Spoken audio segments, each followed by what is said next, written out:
सार बिहार है, गौरव अपार बिहार है, ये कर्म भूमि महान की, गंगा की धार बिहार है।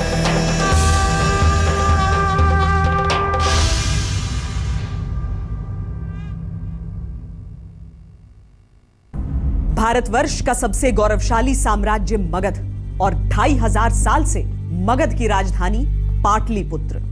भारत के इतिहास के सबसे स्वर्णिम पन्नों में लिपटा है बिहार। रामायण काल में इसी धरती पर जन्मी थी देवी सीता। महाभारत युग में यही राजा जरासंध ने राज किया था, भगवान श्री कृष्ण को रण छोड़ने को मजबूर किया था। इसी धरती ने दुनिया को पहला सम्राट दिया। लिच्छवी राजाओं ने दुनिया को पहला लोकतांत्रिक गणराज्य दिया। ये भूमि है महावीर की, भगवान बुद्ध की, चाणक्य की, आर्यभट्ट की, कालिदास की। ये भूमि है आंदोलन की, ये भूमि है बिहार की।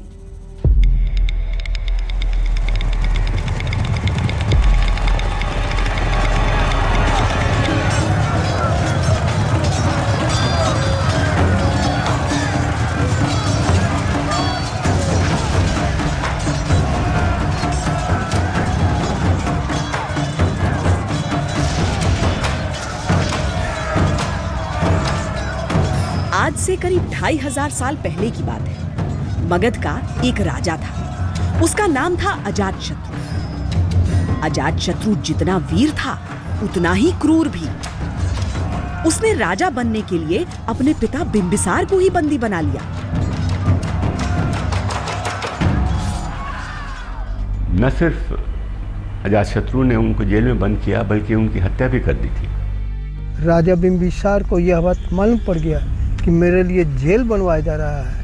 उन्होंने अपने प्रस्ताव रखे कि ठीक है भाई, मेरे लिए तो जेल बनवा ही रहे हो, परंतु ऐसा जगह जेल होना चाहिए मेरे लिए जहाँ पर प्रतिदिन भगवान बुद्ध का दर्शन होता रहे। अजातशत्रु जब राजा बना था तब मगध केवल गंगा के दक्षिण तक ही सीमित था। अजातशत्रु अपने राज्य के विस्तार के लिए आसपास के शांतिप्रिय राज्यों पर आक्रमण करने लगा।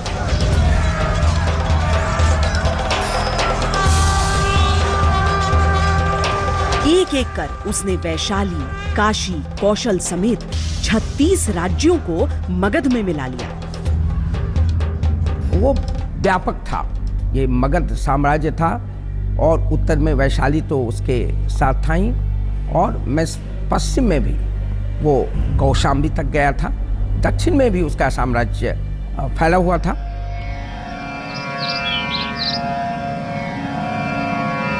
लगभग इसी वक्त पर बिहार की भूमि पर साथ साथ भगवान महावीर और गौतम बुद्ध का वास था। शरणं गच्छामि। 599 ईसा पूर्व में वैशाली में जन्मे थे जैन धर्म के अंतिम तीर्थंकर भगवान महावीर। गौतम बुद्ध का जन्म उनके 22 साल बाद हुआ था। परम ज्ञान की तलाश में वो भी बिहार की धरती पर ही वास करते थे। समाज में भगवान महावीर और गौतम बुद्ध के शांति, अहिंसा, सत्य और कर्म के उपदेश परिवर्तन ला रहे थे। कहते हैं इन उपदेशों ने राजा अजातशत्रु पर भी प्रभाव डाला था।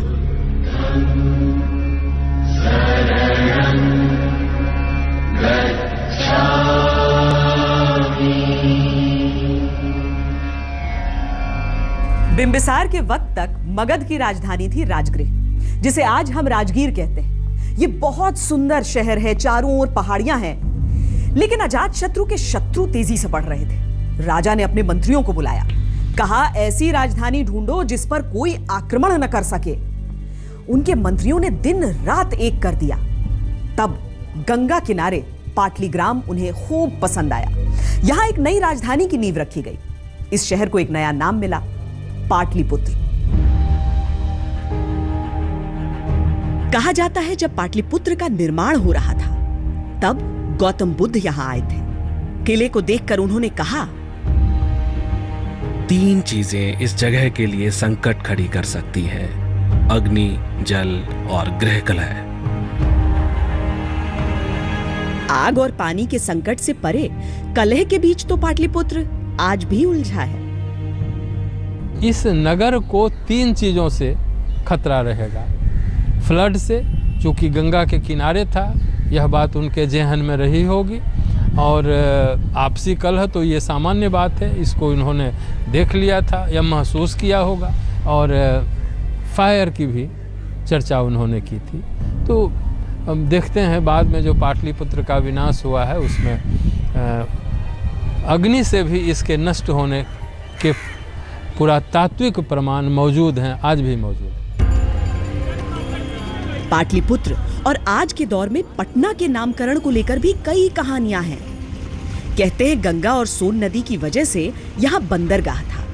बंदरगाह यानी पाटन।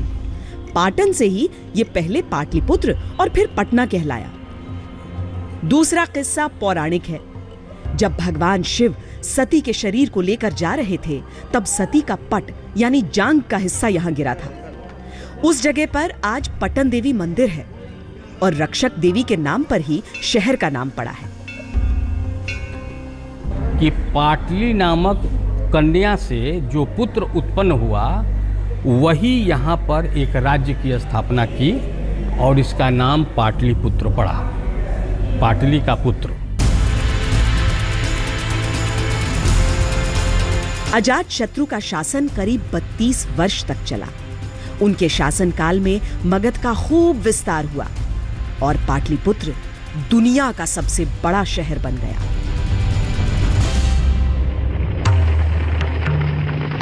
अजातशत्रु हर्यंक वंश के राजा थे, जिसका शासन उनके बाद 47 साल और चला। फिर आया शिशुनाग वंश और उसके करीब 70 साल बाद मगध पर शासन हुआ नंद वंश का। क्योंकि वह अत्याचार भी बहुत होता था और साथ ही साथ वो स्वेच्छाचारी शासक और कुशासन जिसे कहा जाता है, सबका वह नंदों का जो शासन था उससे जनता उब चुकी थी। नंद वंश के आखिरी राजा का नाम था धनानंद।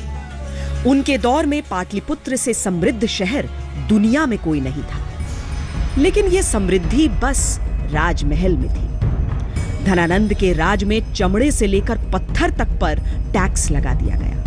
अत्याचार से जनता त्राही त्राही कर रही थी। इसी दौर में एक प्रसिद्ध विद्वान भी थे, तक्षशिला के विष्णुगुप्त। शिक्षक साधारण नहीं होता धनानंद, प्रलय व निर्माण दोनों उसकी गोद में खेलते हैं। तो क्यों आया था तू यहाँ? सोचा था पाटलिपुत्र में ज्ञान के प्रकाश को देखूंगा, पर देख रहा हूं कि ज्ञान के सूर्य को राहु ग्रस रहा है। तो चाणक्य का जन्म यहीं हुआ, गरीब ब्राह्मण परिवार के परिवार में। तक्षशिला में उन्होंने अध्ययन किया और जिस तरह से नंद वंश के तत्कालीन राजा के हाथ हुआ अपमानित हुआ, उस अपमान का बदला लेने के लिए उसने नंद वंश का नाश करने का निश्चय किया।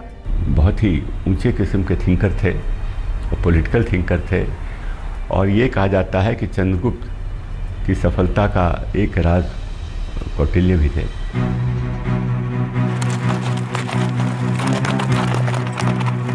तीन 327 ईसा पूर्व में ग्रीस का योद्धा अलक्षेंद्र राज्यों को जीतता हुआ भारत की ओर बढ़ रहा था।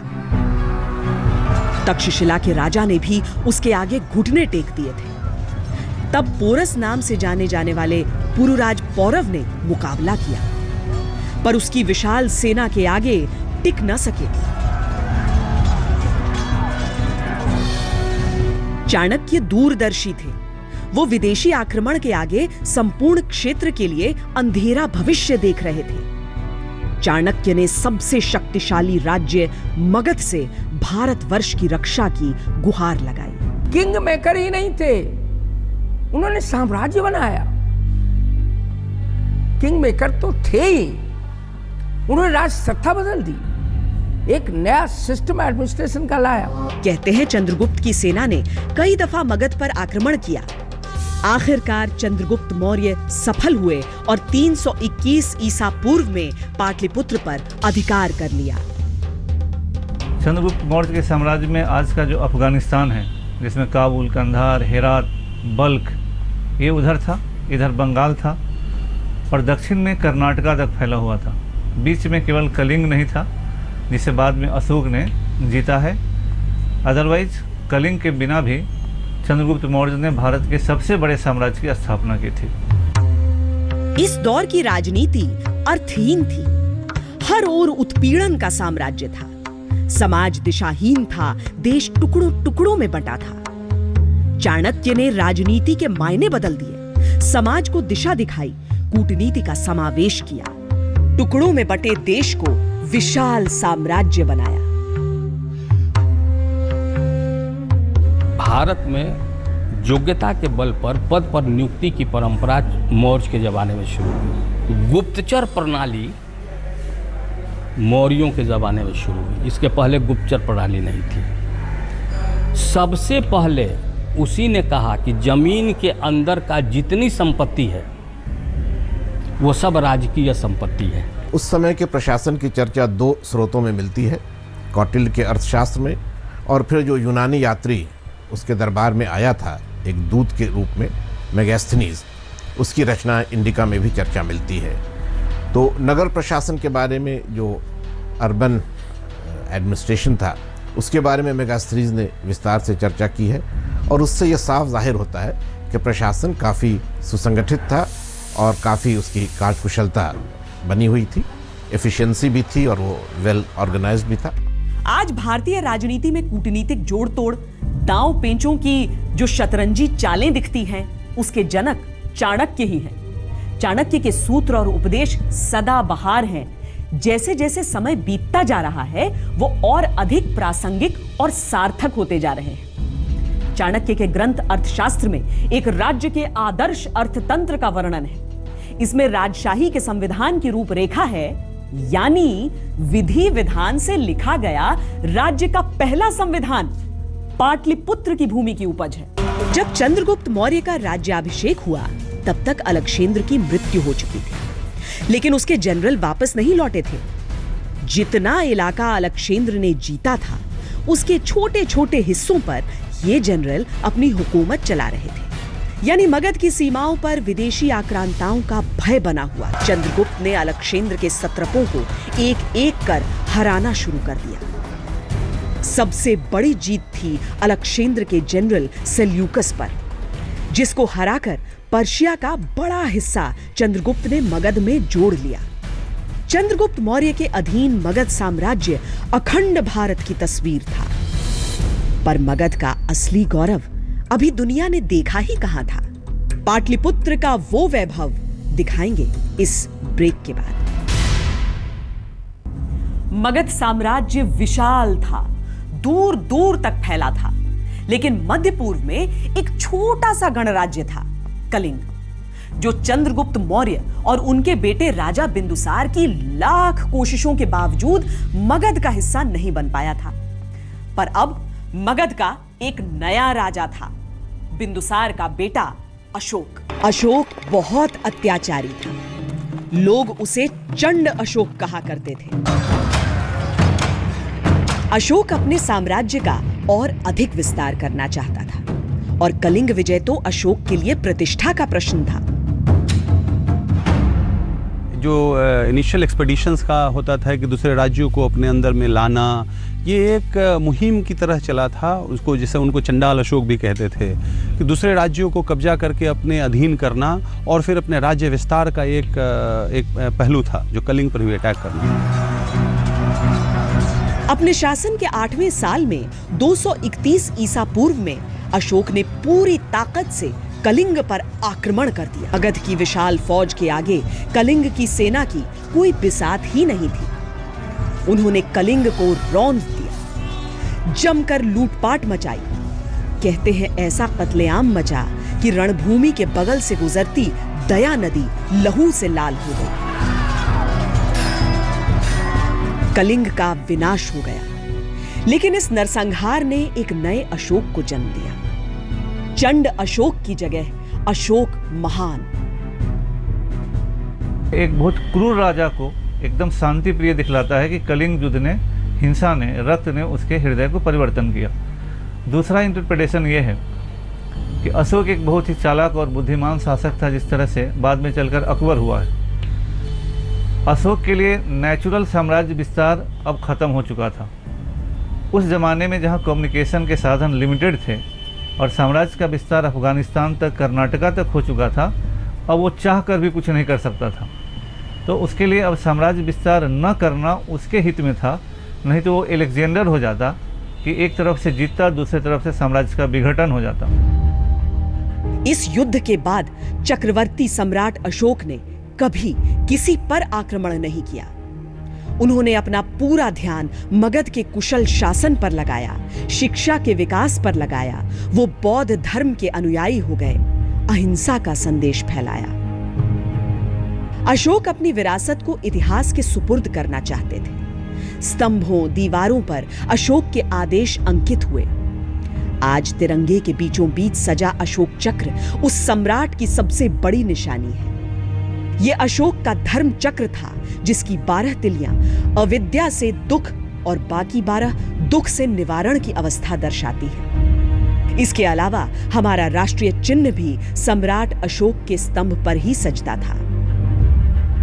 हिंसा की त्रासदी से त्रस्त था, उससे निजात पाने के लिए उन्होंने संपूर्ण विश्व में अपने अनुयायियों को भेजा धर्म की स्थापना के लिए। ये धर्म चक्र था और उसी का प्रतीक हम लोग अपने इस चक्र में मानते हैं। और उसका एक ही उद्देश्य है कि जीवन में प्रत्येक व्यक्ति को जीवन में करुणा, दया, मैत्री के साथ जीना चाहिए और प्राणी मात्र के साथ प्रेम रखना चाहिए। बुद्ध के शरण में आकर बुद्धिज़्म एक्सेप्ट करके उन्होंने बुद्ध का धर्म प्रचार करने में बहुत सारा योगदान किया है और जहाँ भी गए हैं वहाँ पर अशोक चक्र, अशोक स्तंभ बनाने का काम किया है और उसका इनिशियल स्टार्ट वैशाली से हुआ है। बिहार की धरती अगर खूनी संघर्ष का रणक्षेत्र बनी तो अहिंसा का सबसे बड़ा संदेश भी यहीं से निकला। अगर नंद का कुशासन यहां था तो सम्राट अशोक का आदर्श शासन भी यहीं था। पाटलिपुत्र की धरती ने चाणक्य जैसे महान चिंतक से विश्व का परिचय कराया तो आर्यभट्ट की कर्मभूमि भी मगध ही थी। गणितज्ञ आर्यभट्ट ने दुनिया को पहली बार बताया था कि पृथ्वी अपनी धुरी पर घूमती है। उन्होंने आर्किमिडीज से अधिक सटीक पाई का अनुमान बताया था।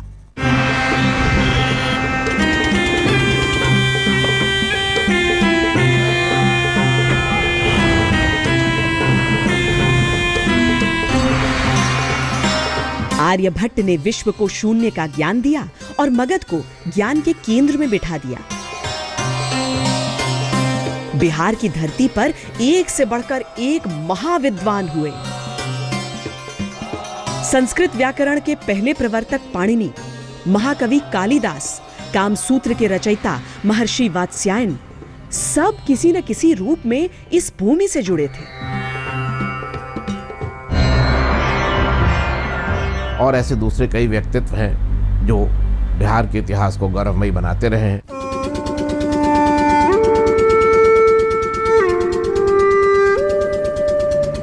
लेकिन प्राचीन काल में पाटलिपुत्र का गौरव मध्यकाल आते आते धुंधला पड़ गया। 12वीं सदी में मोहम्मद गौरी ने एक एक कर मुल्तान से लेकर दिल्ली तक पर फतह कर लिया। उसके सेनापति कुतुबुद्दीन ऐबक ने खुद को दिल्ली का सुल्तान घोषित किया। सत्ता का केंद्र बदल गया। पाटलिपुत्र जो भारत के पहले साम्राज्य की राजधानी थी, राजनीतिक केंद्र के रूप में नीचे गई। कहने का मतलब उसका अवसान हुआ, फॉल हुआ, डाउनफॉल हुआ।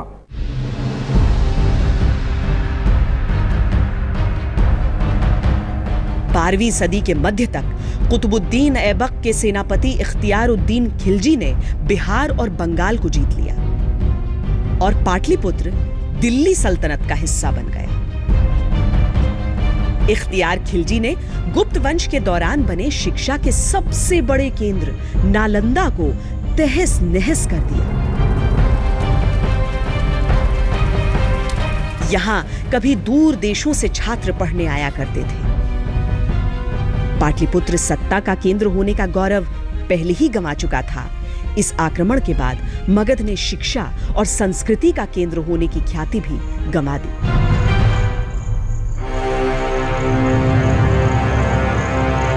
अफ़गानिस्तान से आया था बौद्ध धर्म के खिलाफ में, और सिर्फ बर्बाद ही नहीं किया बल्कि यहाँ पे बहुत सारे जो 10,000 मॉन्क थे, बहुत सारे लोगों को जान से मार दिया।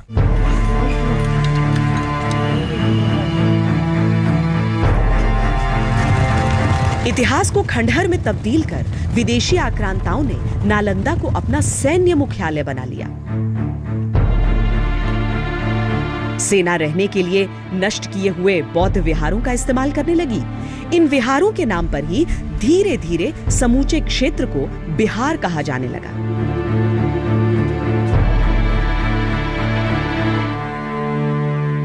यहाँ पे सब चीज की पढ़ाई होती थी, तांत्रिज्म, मेडिसिन, वेदा, एस्ट्रोलॉजी, मेटाफिजिक्स, हिस्ट्री, फिलॉसफी, योग विद्या, सब चीज की पढ़ाई होती थी यहाँ पे। भोजपुरी, मैथिली, अंगिका, मगही भाषाओं की जान है।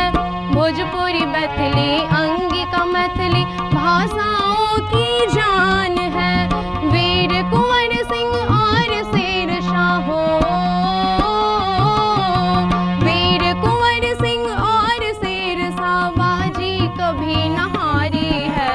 बंजर में जो फूल खिला दे सच्चा वही बिहारी है। बंजर में जो फूल खिला दे सच्चा वही बिहारी है। मुगल काल में जब 1540 में शेर शाह सूरी का शासन आया, तब जाकर बिहार की अहमियत फिर बढ़ी। पाख्तून शेर शाह का जन्म बिहार के सासाराम में हुआ था। उनका असली नाम फरीद खान था। कहते हैं उन्होंने बिहार की शेर घाटी में एक शेर को मार दिया था। इसके बाद उनका नाम शेर शाह पड़ा। वो शिकार खेलने गया और शिकार में एक शेर उस पर आक्रमण किया, और शेर जब आक्रमण करता है तो सारे लोग हतप्रभ रह गए, नवाब भी हतप्रभ रह गए। लेकिन शेर शाह ने अपनी तलवार निकाली और उस तलवार के एक ही वार में शेर के 2 टुकड़े कर दिए।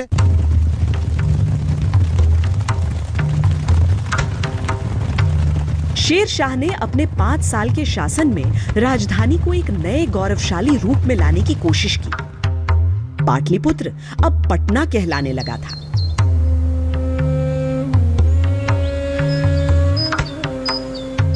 कुछ बिखरे हुए गांव यहाँ पर थे, लेकिन उसने यहाँ के महत्व को समझते हुए इसे नए सिरे से बसाने का काम किया।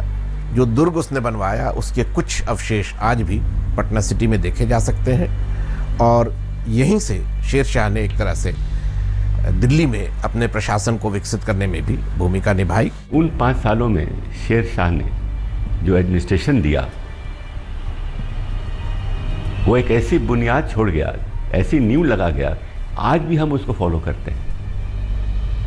स्पेशली लैंड रेवेन्यू के सेटलमेंट में, लैंड रेवेन्यू की सिस्टम में, वो भी बिहार की ही देन है।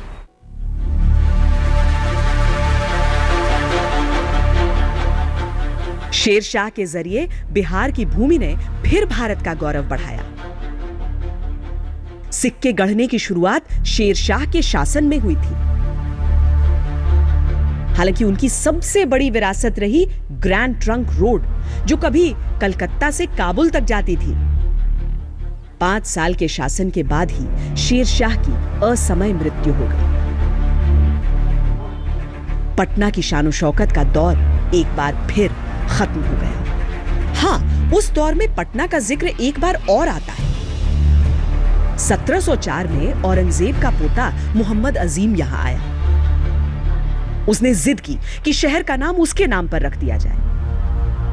तब कुछ समय के लिए पटना अजीमाबाद कहलाया था। औरंगजेब के तुरंत बाद चूंकि बिहार का महत्व खत्म हो गया, बिहार का सारा पहचान बंगाल में चला गया, तो उस पहचान को बनाए रखने वाला कोई नहीं रहा, इसलिए उस नाम की निरंतरता भी नहीं रही। इसी दौर में पटना शहर में एक महान योद्धा ने जन्म लिया। सिखों के 10वें गुरु और खालसा पंथ के स्थापक गुरु गोबिंद सिंह। ओ ना प्यारा रब, ओ ना जो गई, ओ ना प्यारा रब, गुरु गोविंद सिंह मूलतः धर्मगुरु थे, लेकिन सत्य और न्याय की रक्षा के लिए उन्होंने हथियार भी उठाया। बिहार की धरती से इन महापुरुषों के जरिए बदलते वक्त के साथ दुनिया बदलते मूल्य सीख रही थी। अभी दुश्मन औरंगजेब था, लेकिन भारत की धरती पर एक नए दुश्मन से सामना होने वाला था।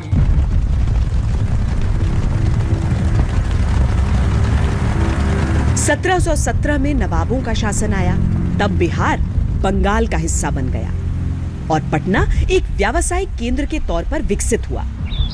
आम लोगों पर भारी भरकम टैक्स का बोझ डाला गया, लेकिन 17वीं सदी में पटना अंतर्राष्ट्रीय व्यापार का केंद्र बन गया।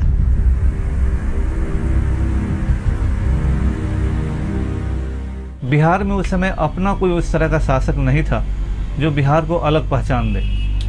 उत्तर प्रदेश के जो लोग थे उनका सारा ध्यान दिल्ली पर होता था, लखनऊ के नवाब का।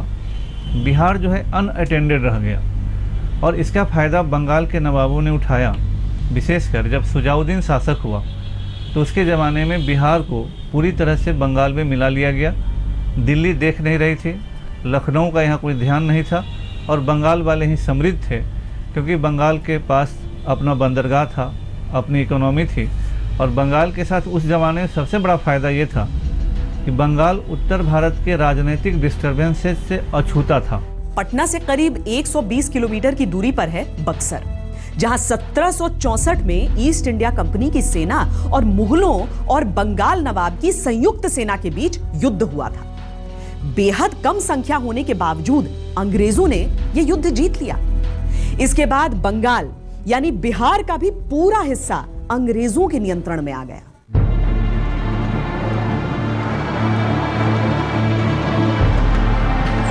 चूंकि अंग्रेज व्यावसायिक फायदों को देखते हुए ही हिंदुस्तान आए थे, पटना उनके लिए एक अहम केंद्र बना। पटना पहले से ही व्यापार के लिहाज से महत्वपूर्ण था। अंग्रेजों ने कलकत्ता के बाद पटना को ही अहमियत दी। अफीम के कारोबार का सबसे महत्वपूर्ण केंद्र पटना था और गाजीपुर और बनारस से अफीम की खेती होती थी और वहाँ से अफीम पटना लाई जाती थी और यहाँ से फिर इसको गंगा के रास्ते बंगाल और तब चीन भेजा जाता था। दूसरी तरफ थे आरा के 80 साल के वीर कुंवर सिंह। 27 अप्रैल 1857 को दानापुर कैंट के सिपाहियों और बाकी साथियों के साथ आरा शहर पर बाबू कुंवर सिंह ने कब्जा कर लिया था। अंग्रेजों ने आक्रमण किया तो युद्ध बीबीगंज और बिहिया के जंगलों तक पहुंचा। ईस्ट इंडिया कंपनी की जो सेना थी उसको सबसे निर्णायक हार अगर इस संघर्ष में झेलनी पड़ी तो कुंवर सिंह के हाथों ही झेलनी पड़ी, जब कैप्टन ली ग्रां को उन्होंने पराजित किया। क्रांति के क्रूर दमन के बीच अंग्रेजी शासन में पटना एक बार फिर अपने खोए हुए वैभव को हासिल करने लगा था। जब 1912 में बंगाल का बंटवारा हुआ तो बिहार उड़ीसा के संयुक्त प्रांत की राजधानी पटना ही बना। अंग्रेजों ने तत्कालीन पटना की सबसे अहम सड़क बेली रोड का विकास किया, बांकीपुर इलाके का निर्माण किया। आज पुराना इलाका पटना सिटी कहलाता है, जबकि अंग्रेजों के बनाए नए शहर में सचिवालय, उच्च न्यायालय, राजभवन, विधानसभा का निर्माण केवल 4 साल में कर लिया गया। ब्रिटिश हुकूमत के दौरान ही पटना में स्कूल कॉलेजों का निर्माण भी हुआ। Patna college, Patna science college इसी दौर की देन है। 1935 में उड़ीसा को बिहार से अलग कर दिया गया, लेकिन बिहार की राजधानी पटना ही रही। लेकिन भौतिक विकास के आगे गुलामी का एहसास खत्म नहीं हो रहा था। नए रंग रोगन, नई भूमिका के बीच बिहार कैसे रखने वाला था आजाद भारत की नींव। चंपारण की भूमि से उपजा वो सबसे बड़ा आंदोलन।